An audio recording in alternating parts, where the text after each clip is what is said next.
말씀 받들어 대독하겠습니다.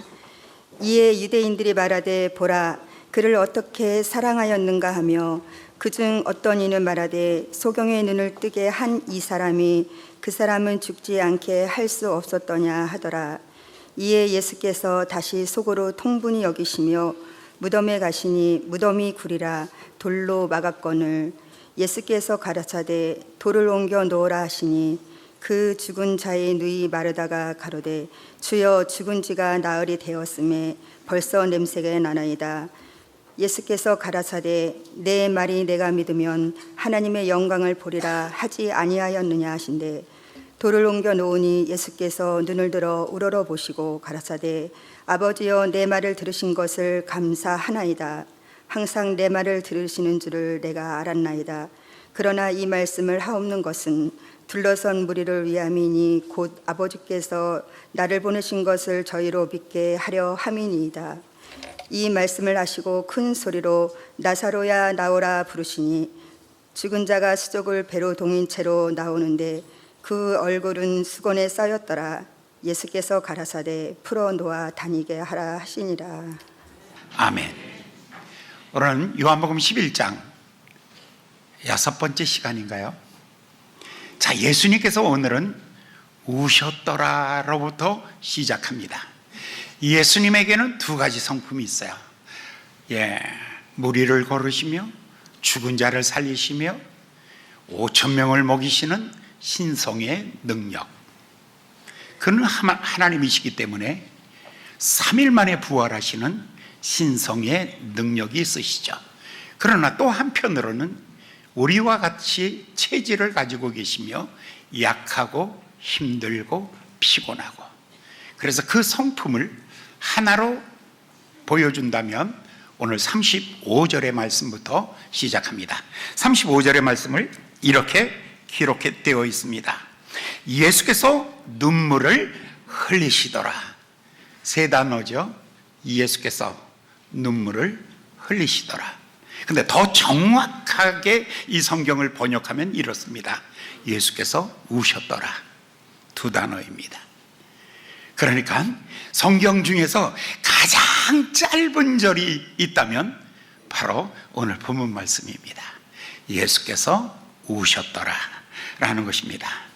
남자는 3번 운다 그랬어요. 태어날 때 울고, 부모님이 돌아가셨을 때 울고, 조국을 잃어버렸을 때 울고, 그래서 남자는 3번 운다. 그래서 성경에 보면 예수님이 한 3번 정도 우는 장면이 나옵니다. 그러니까 예수님의 첫 번째 우시는 장면이 오늘 본문 말씀입니다. 예수님이 33년을 사셨습니다.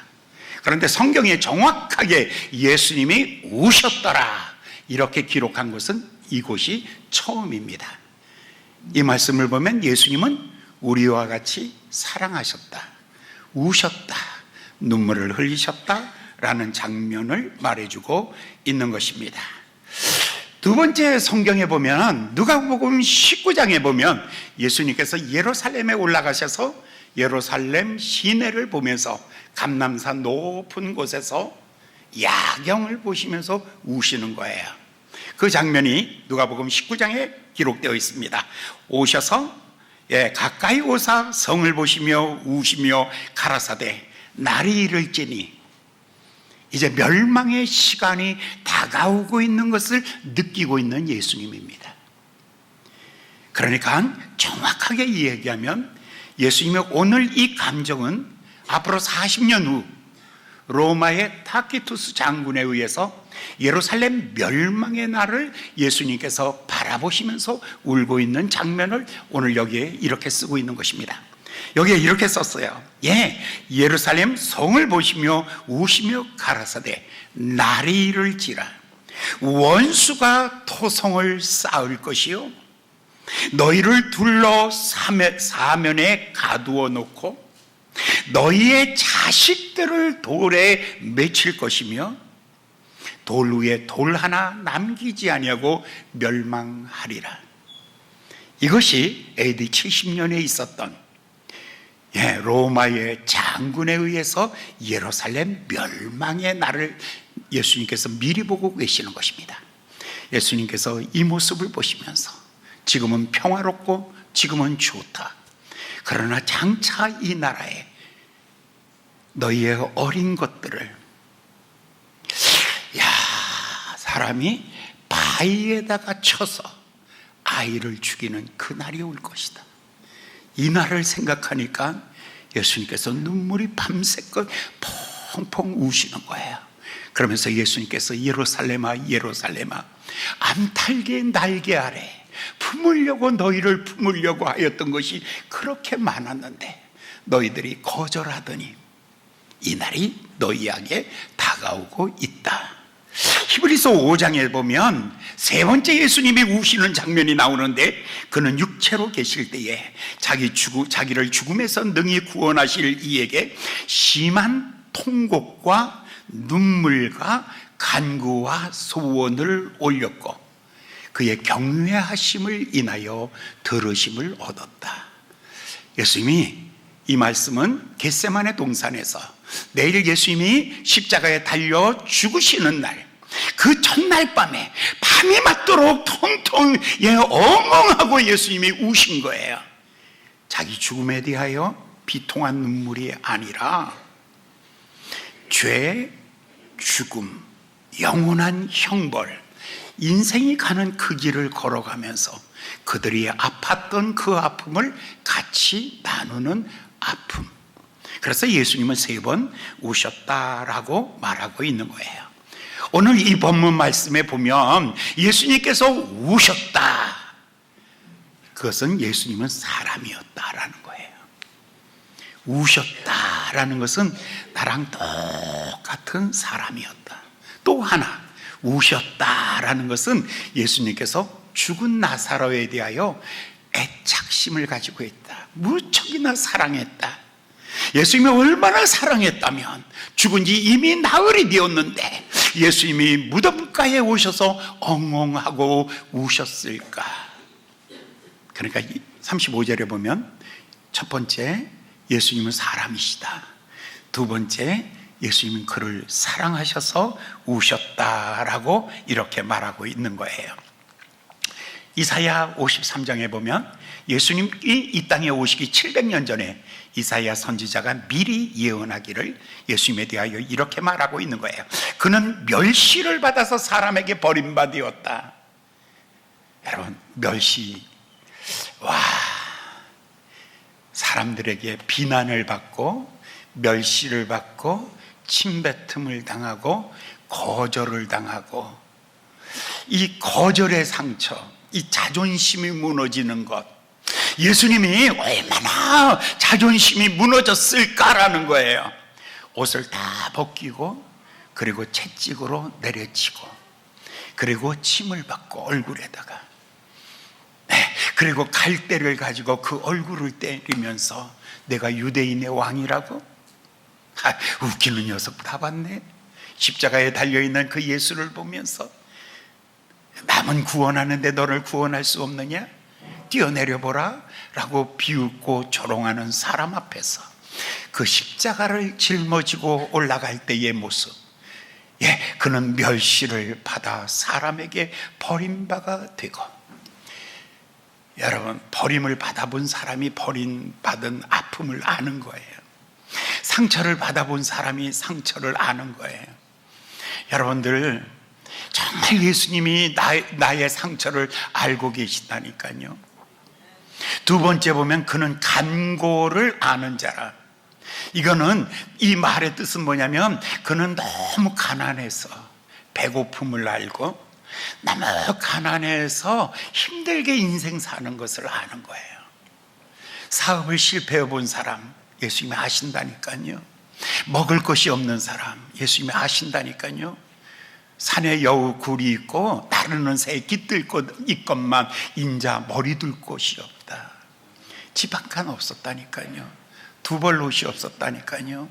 담요 같은 거 있잖아요. 그거 하나 그냥 둘둘둘둘 말고 댕기다가 그냥 주무시고 했었단 말이에요. 그래서 간고를 많이 겪으셨다라고 성경은 말하고 있는 거예요. 세 번째는 그는 질고를 아는 자라. 예수님을 만난 사람 보면 소경, 귀머거리, 벙어리, 손 마른 자, 안진뱅이, 중풍병자, 반신불수, 각색 병든 자와 더불어. 우리는 아프다 그러면 왜 아프냐 그러잖아요. 속상해 죽겠는데 그것까지 내가 설명해야 돼? 그렇잖아요. 그런데 예수님은 이 세 가지, 사람에게 버림받고 가난했고 병들었던 이 모든 것을 다 아시는 자다라고 이렇게 말하는 거예요. 그러니까 지금 나사로가 죽었잖아요. 그 나사로의 무덤 앞에 가서 예수님이 막 우는 거예요. 그러면 여기서 정말 놀라운 반전 하나를 찾아내야 돼요. 그러면 예수님이 나사로를 위하여 우는데 나사로가 정말 같이 있었다는 거예요. 여러분, 쓰레기 버리면서 우는 여자 없잖아. 벌레 파리 잡아놓고 불쌍하다고 우는 여자 없잖아. 모기 잡아놓고 쉐 뿌려놓고 어머 불쌍해 죽었어 하고 우는 여자 없잖아. 울었다는 것은 같이 있다는 거야. 마음을 쏟았다는 것이거든요. 희망과 꿈을 다 쏟았다는 거예요. 울었다는 것은 같이 있었다는 거예요. 예수님이 울었다는 것은 이 사람은 정말 같이 있었다는 거예요. 한 나라보다 왕자의 자리보다 물질보다 그 무엇과도 바꿀 수 없는 가치, 생명. 그래서 예수님은 나사로를 놓고 우셨다라는 것은 다른 말이 아니에요. 가장 소중한 것을 잃었을 때, 생명을 잃었을 때 예수님이 우셨다라고 이렇게 말하고 있는 거예요. 여러분, 우리는 내가 목표했던 학교 떨어지면 울잖아요. 자살도 하잖아요.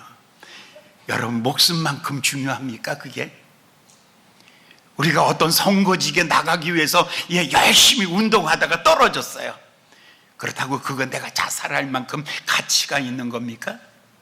아니, 내가 어떤 사업을 하다가 돈이 많다가 돈이 좀 줄었어요. 예전에 보니까 강남에 사는 어떤 사람이 50억 정도 가지고 있다가 30억 정도 날리고 20억짜리 집이 있어요. 그런데도 자살했어요. 왜? 30억 날렸다고.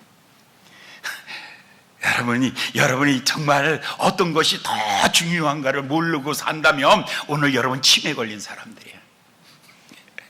여러분들 가장 불쌍한 사람이 치매 걸린 거거든요. 가치를 모르는 거.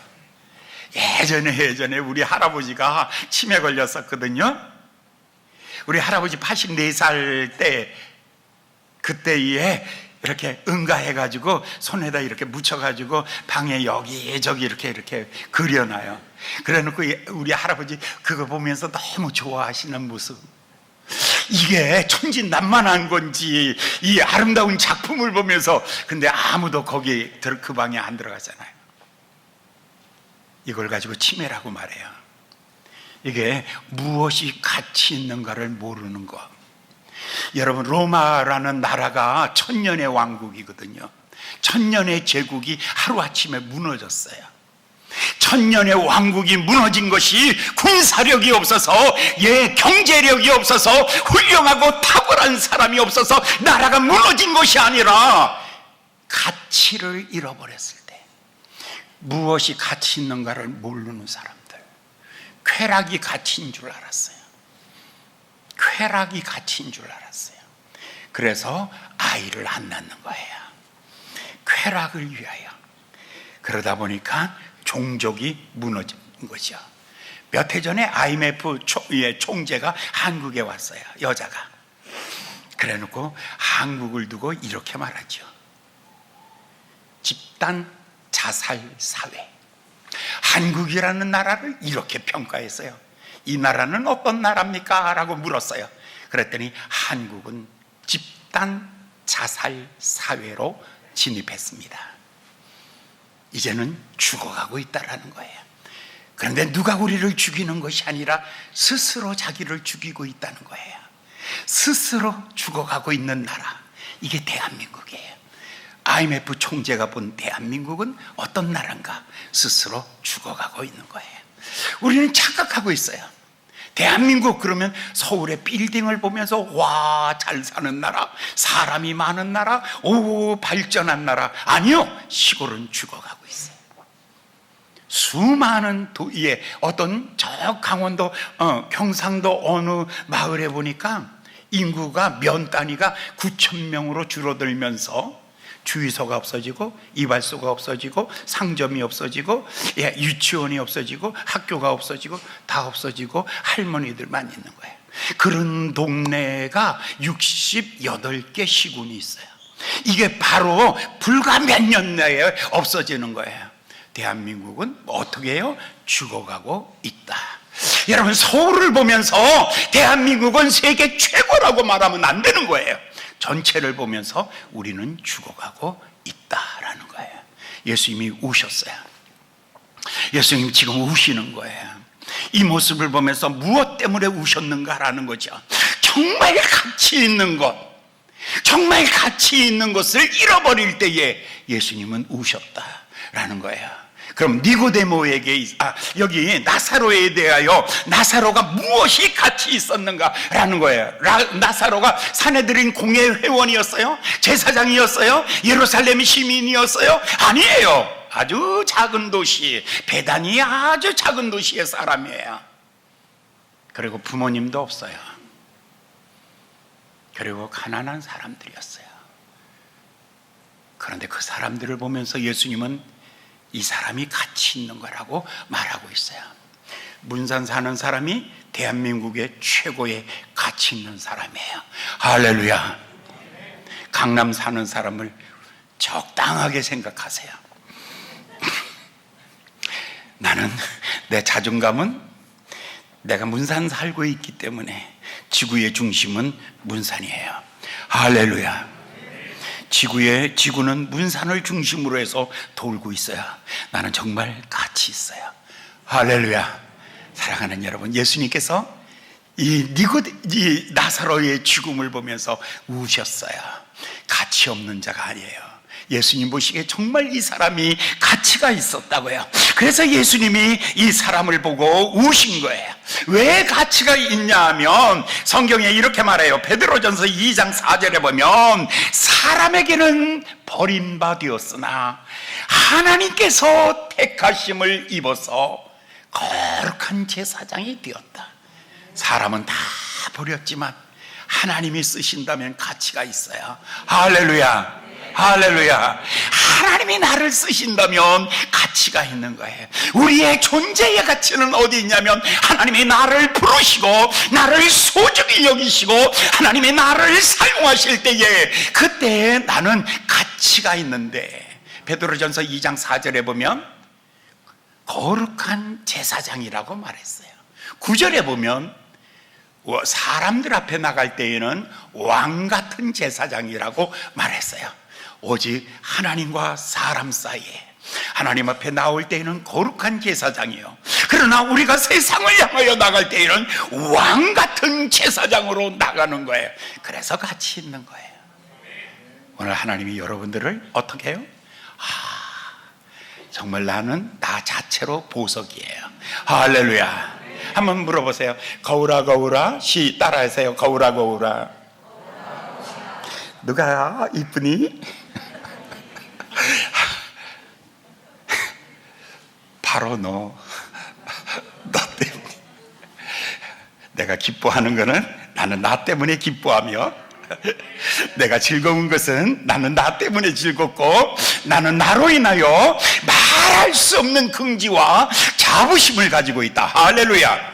오늘 예수님께서 이렇게 말하는 거죠. 이 사람을 위하여 우셨다라는 것은 정말 가치가 있다는 거예요. 온 천하와 바꿀 수 없는 이 귀중한 가치. 하나님이 나를 만드실 때 흙을 빚어 그 코에 생기를 불어 넣으셔 하나님의 사람이 되게 하셨다. 이건 뭐냐면 하나님이 나 만드셨기 때문에 나는 하나님의 걸작품이라는 거예요. 두 번째, 예수님이 나를 위하여 피를 쏟아 죽으심으로 나를 죄와 사망에서 건져내셨기 때문에 나는 얼마짜리냐면 예수님 짜리예요.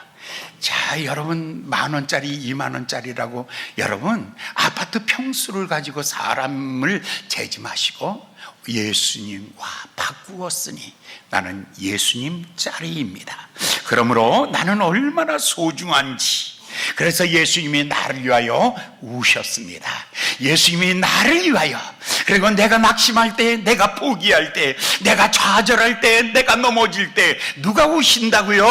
예수님이 나를 보시며 우셨다. 할렐루야, 할렐루야, 아멘.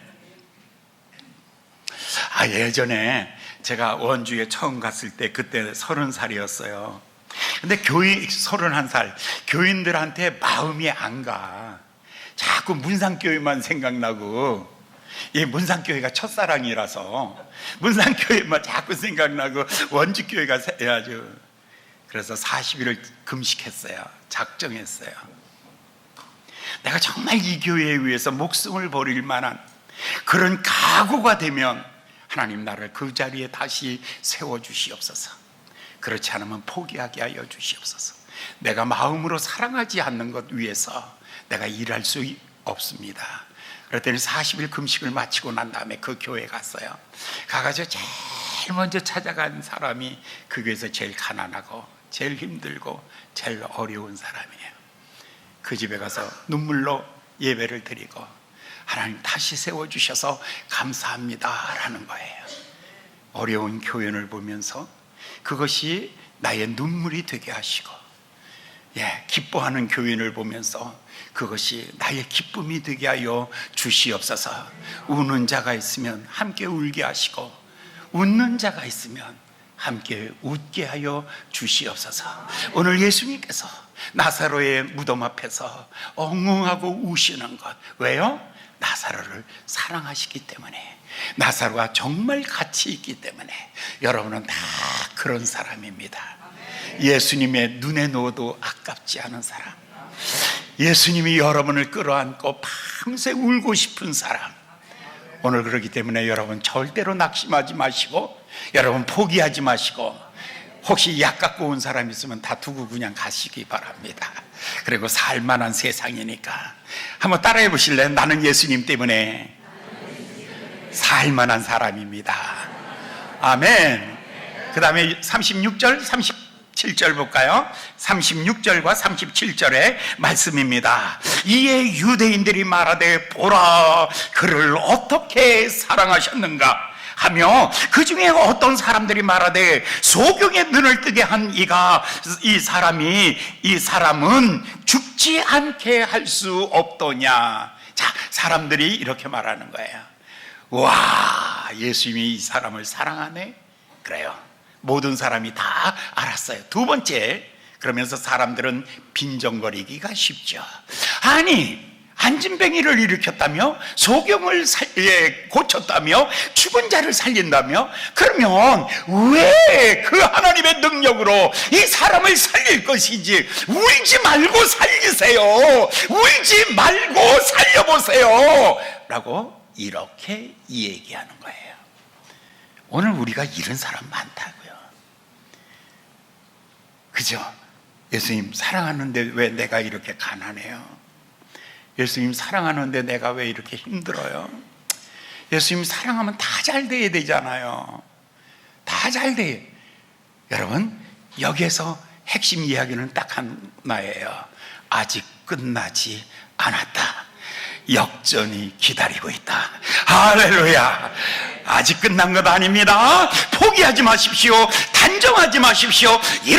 이렇다라고 정하지 마시고 잠잠하고 참고 기다려 보십시오. 조용하십시오.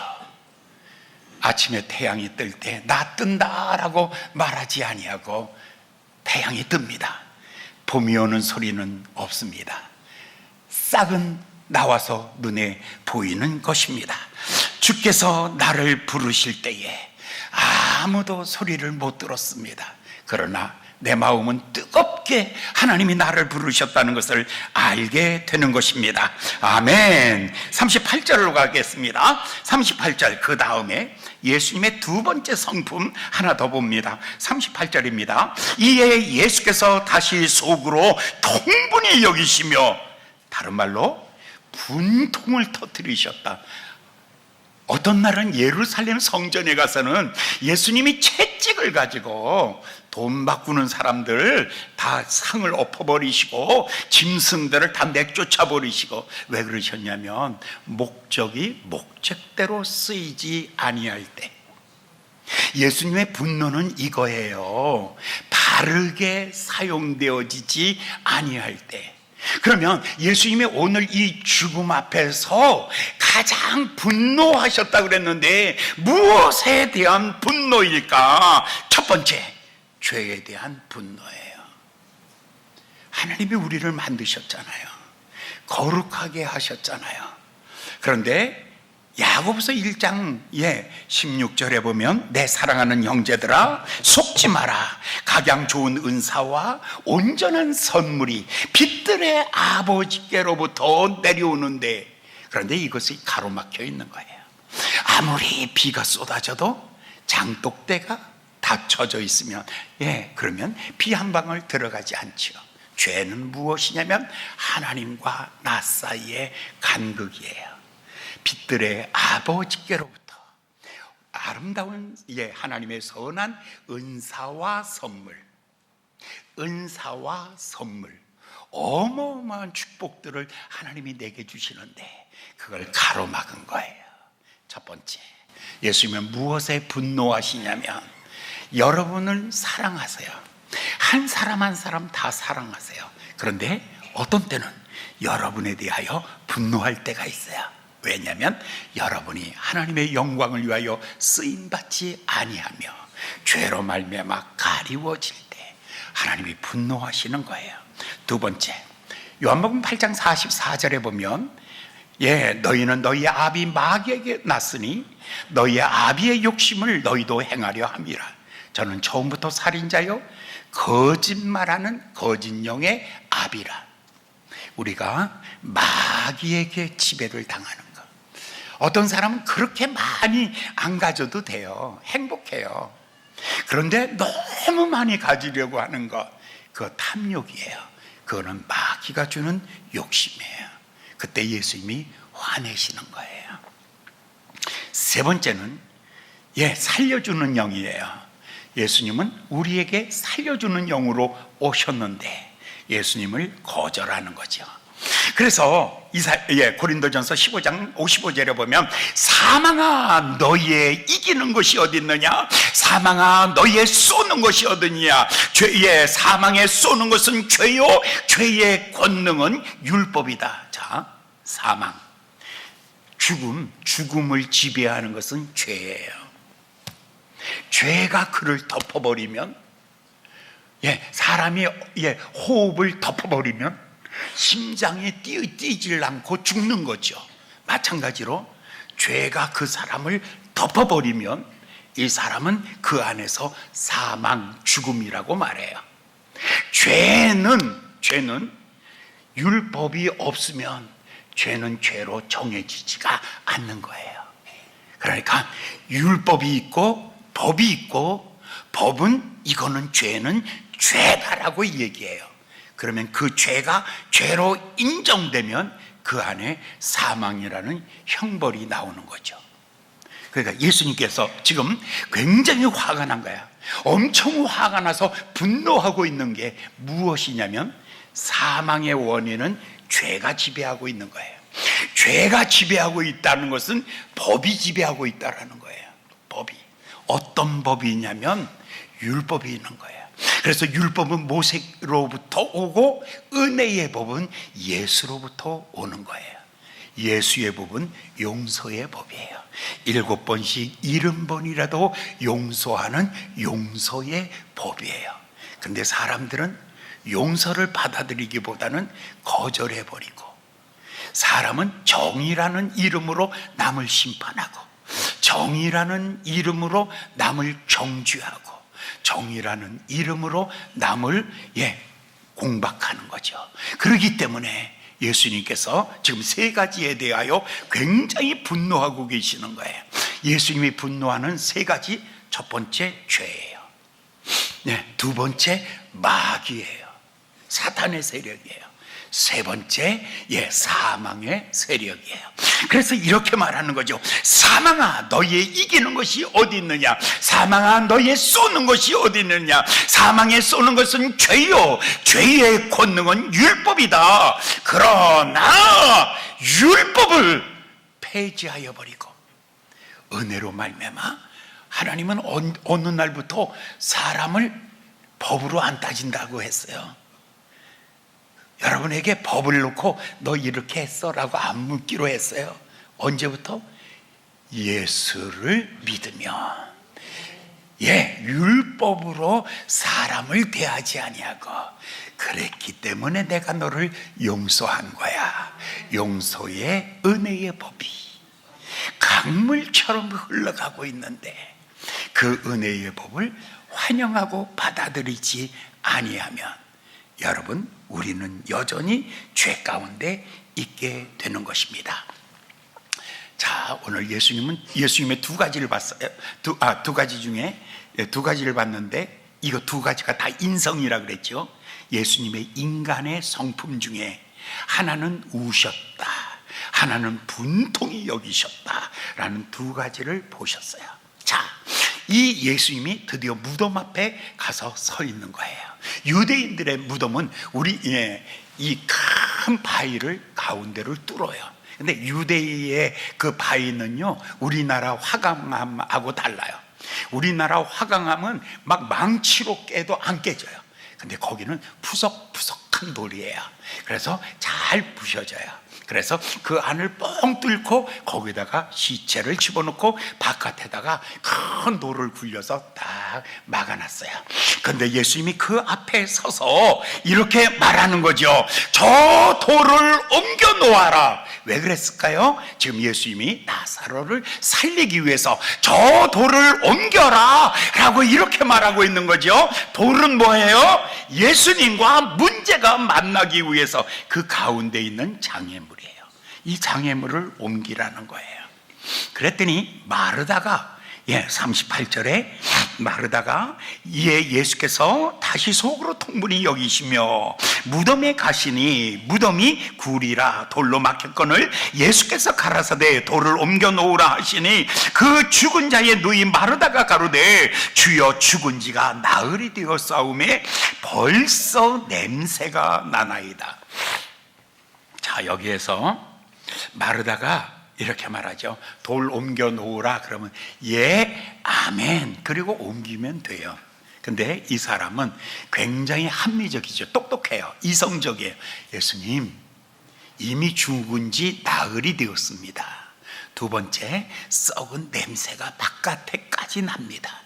그걸로 어떻게 살리겠다고 돌을 옮겨 놓으라고 말씀하십니까? 라고 하면서 거절하는 거죠.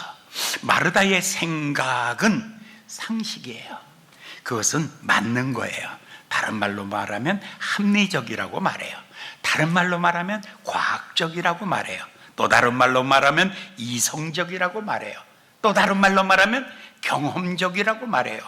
또 다른 말로 말하면 그것이 역사라고 말해요. 또 다른 말로 말하면 그것이 사람 사는 통념이라고 말하는 거예요. 그런데 예수님은 그거를 뛰어넘으라는 거예요. 사람의 한계를 뛰어넘으라는 거예요. 그러면서 이것을 뛰어넘어라, 이것을 극복하라, 이것을 밟아버려라, 이것을 찢어버려라. 왜냐하면 그 뒤에 하나님의 큰 역사가 감춰져 있기 때문이다 라는 것입니다. 오늘 사람들은, 여러분, 예수 믿는데 가장 큰 장애물은 남이 아니에요. 부모 형제도 아니고요, 가난한 것도 아니고요, 아픈 것도 아니에요. 예수 믿는데 가장 큰 장애물은 여러분의 생각이에요. 내 생각에는 죽은 지 나흘이 되었고 그리고 썩은 냄새가 나는데 어떻게 예수님 그런 얘기를 하십니까? 여러분, 예수 안 믿는 사람들이 바보가 아니라니까요. 다 상식적인 사람이라고요. 다 합리적인 사람이라고요. 다 맞는 얘기라고요. 그러면 예수 믿는 거는요, 생각이 없는 거예요? 아니죠. 그것을 뛰어넘은 사람들이에요. 그것 너머를 찾는 거예요. 눈에 보이는 것은 허상이에요. 눈에 보이는 것은 잠깐이에요. 보이지 않는 영원한 나라, 보이지 않는 의미를 찾아내는 것, 그것이 바로 믿음이라니까요. 오늘 여러분의 믿음은 우리의 현실을 찾는 게 아니에요. 믿음이란 뭐냐면 그 뒤에 예수님이 어느 날 이렇게 요한복음 12장에 말해요. 내가 진실로 진실로 너희에게 이르노니 하늘의 밀알이 땅에 떨어져 죽으면 많은 열매를 맺고 하늘 그대로 있으면 아무 열매를 맺지 못하느니라. 이 말이에요. 당신의 생각을 버리셔야 돼요. 당신의 생각을 포기하셔야 돼요. 그러면 열매가 맺혀지는 거예요. 나는 이제 끝났는데 뭘 그래? 아니요. 오늘이 새날 될 줄 믿습니다. 오늘이 여러분의 생애에 복이 있는 날이 될 줄 믿습니다. 오늘이 축복의 날이 될 줄 믿습니다. 과거를 버리시는 겁니다. 과거를 밟아버리시는 것입니다. 과거를 뛰어넘어가는 것입니다. 오늘까지 있었던 나의 모든 과거를 뛰어넘어가는 것입니다.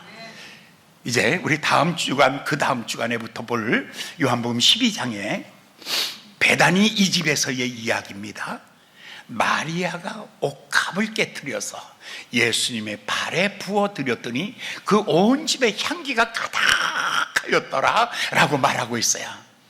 옥합을 깨어 향유를 부어드렸더니, 근데 옥합이 이 옥합 속에 향유가 있으면 냄새가 안 나죠. 왜 크리스찬의 아름다운 냄새가 나지 않을까? 왜 나는 크리스찬의 아름다운 향기가 없을까?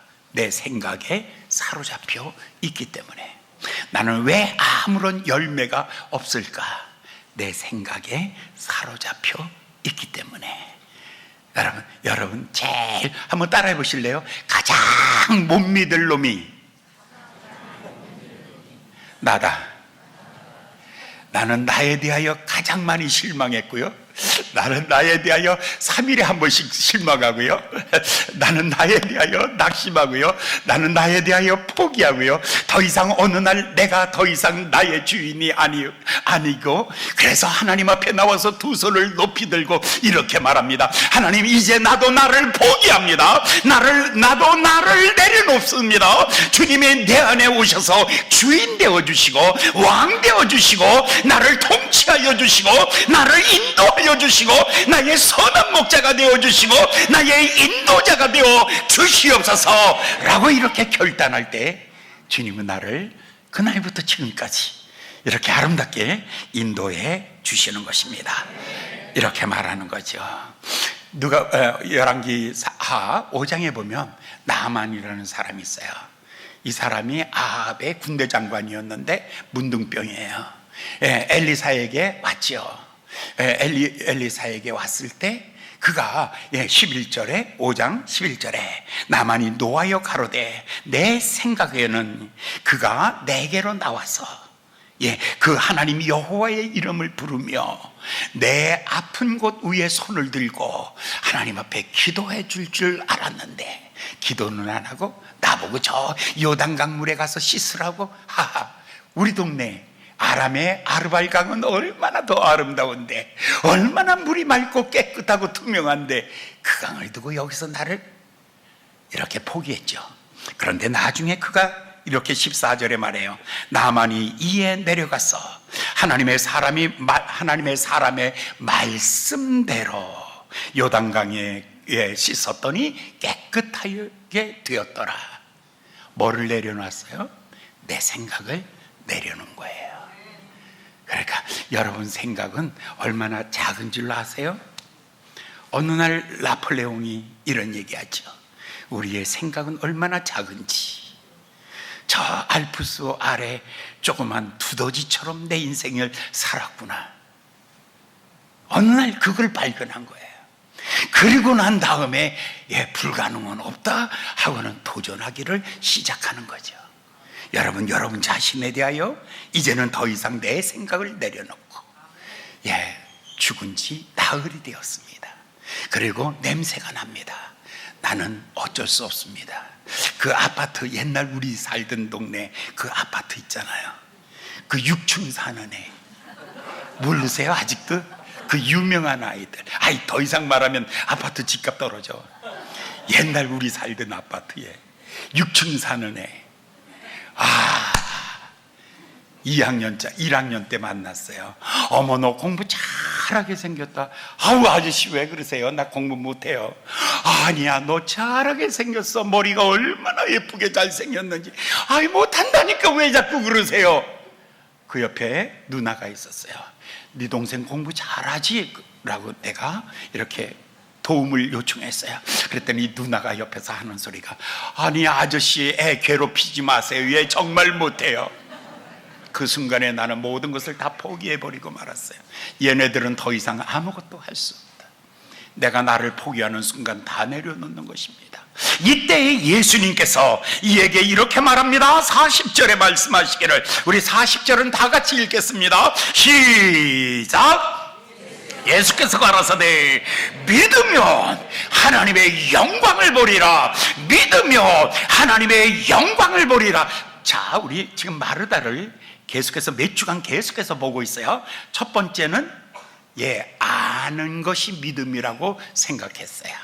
근데 예수님은 아는 게 아니라 하나님에 대한 인격적인 신뢰가 믿음이라고 가르쳤어요.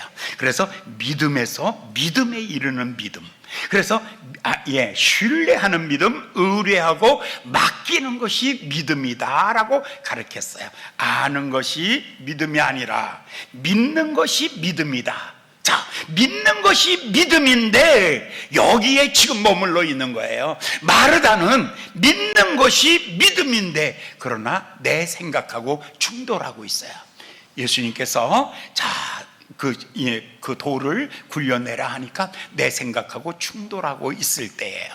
그때 예수님이 주신 메시지가 이거예요. 믿으면 영광을 보리라. 영광에 대하여 갈망을 가지라는 거예요.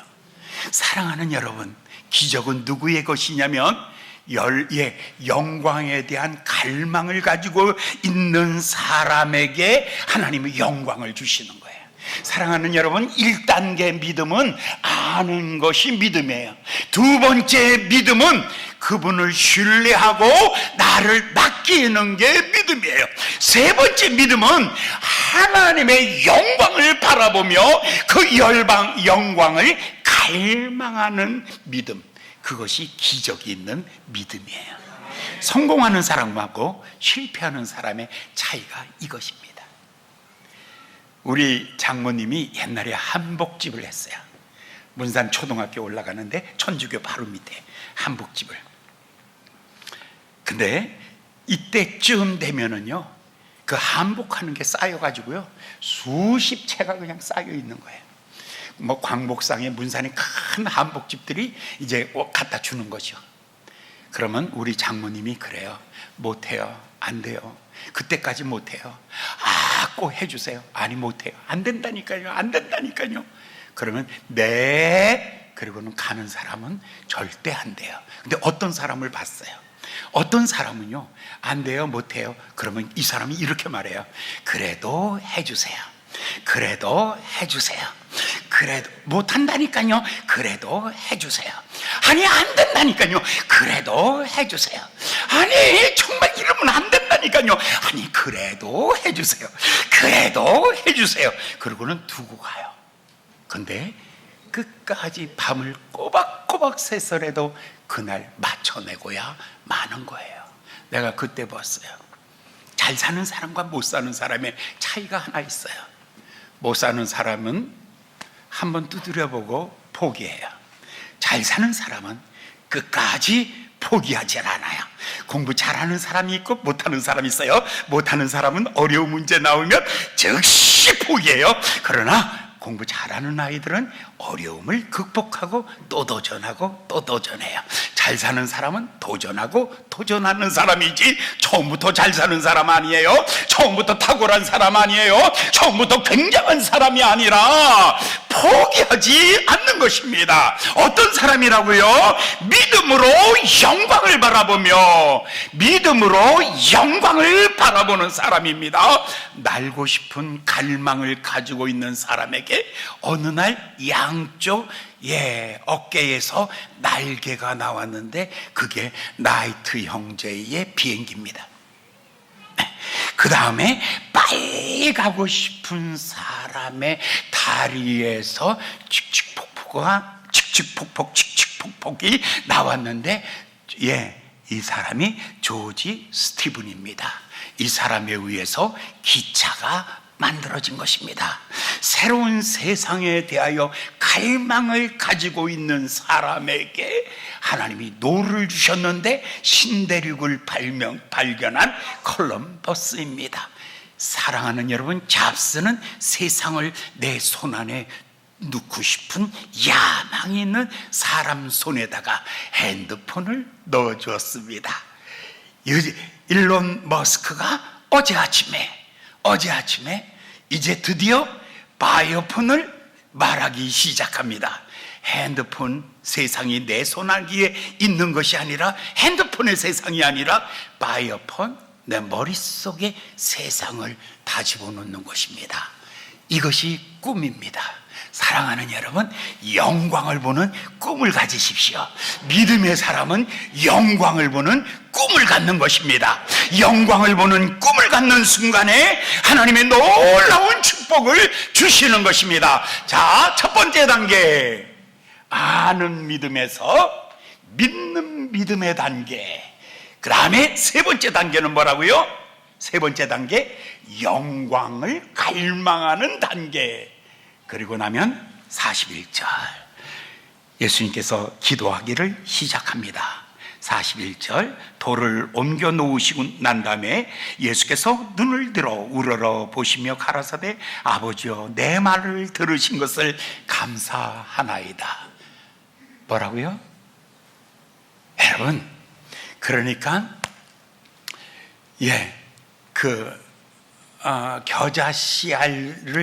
겨자씨를 뿌려놓고 새들의 노랫소리를 듣는 거죠. 이 예전에 우리 친구 중에 진짜 무식한 애가 있어요. 엄청 무식한 놈. 세상에 내가 이렇게 무식한 놈은 처음이야, 평생에. 그런데 천재야. 어느 정도 천재냐면, 옛날에 3시의 다이얼, 박인희의 3시의 다이얼 아십니까? 그냥 아는 사람은 우리끼리 알아요. 뭐 몰라도 되니까. 이게 중간고사에 나오지도 않는 거니까 뭐 그냥 넘어가고요. 근데 대구에 사는 친구인데 그 집에 갔더니 3시 딱 되니까 3시의 다이얼 탁 들어요. 그러니까 오늘의 팝송 새로운 노래를 소개하는 시간이에요. 그때에 오선지를 갖다 놓고 그리기 시작하는 거예요. 새로운 팝송이 나오니까 막 그려요. 그래서 내가 놀랐어요. 너 음악학교 나온 것도 아니잖아. 그러니까 이런 얘기를 해요. 들려지니까 보여진대요. 이건 무슨 소리야? 그 다음에 또 한 가지, 악보를 보면 노래소리가 들려진대요. 이건 무슨 소리? 믿음 영광을 보는 사람은 소리가 달라. 주여, 내 기도를 들으심을 감사하나이다. 내 기도를 들으심을 감사하나이다. 실패한 인간은요, 저도 몰라. 실패한 인간은요, 저도 몰라. 먹어도 몰라. 봐도 몰라. 아무것도 몰라. 그러나 믿음으로 영광을 꿈꾸는 사람은 아직 오지 않은 것에 대하여 감사하고, 아직 오지 않은 것에 대하여 기뻐하며, 아직 오지 않은 것에 대하여 선포하며, 아직 오지 아니한 것에 대하여 갈망하며 선포하며 믿음으로 나가는 사람, 이 사람이 바로 예수 그리스도십니다. 할렐루야.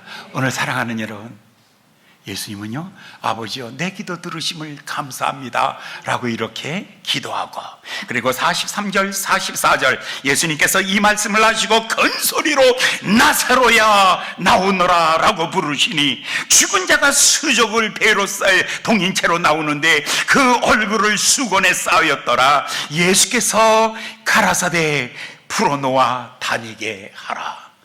와, 오늘 예수님이 이제 말씀하십니다.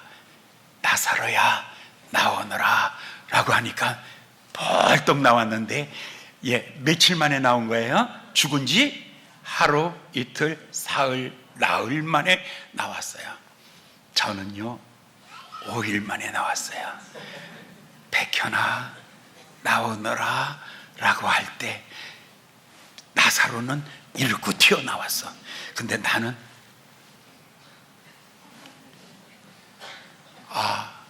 해가 있구나, 공기가 있구나, 옆에 보니까 집사람이 있구나, 내가 다시 살았구나. 사랑하는 여러분, 오늘 이렇게 주께서 여러분의 이름을 부르실 때 여러분 이와 같은 역사들이 일어날 줄 믿습니다. 사는 역사가 일어날 줄 믿습니다. 다음 주일날 나오시면 나사로야 나오너라 라고 할 때 풀어놓아 다니게 하라. 산 사람을 묶어놓지 마라. 살았으니 묶이지 마라. 살았으니 다시는 노예가 되지 마라. 생명을 얻었으니 자유하는 여러분 되시기를 예수님의 이름으로 축원합니다. 기도하겠습니다. 자비로우신 귀하신 아버지 하나님, 오늘 주신 말씀을 다시 한번 마음에 새깁니다. 예수님은 나사로를 사랑하셔서 우시며 분통을 터뜨리시면서 나사로를 살려내시는 주님, 오늘 우리에게 이 말씀을 주시는 주님, 오늘 사랑하는 모든 성도들 믿으면 영광을 보게 하여 주시옵소서. 하나님, 갈망하는 사람들에게 그 영광의 날이 이룰 수 있도록 우리 하나님 축복하여 주시옵소서. 예수님의 이름으로 간절히 기도하였나이다. 아멘.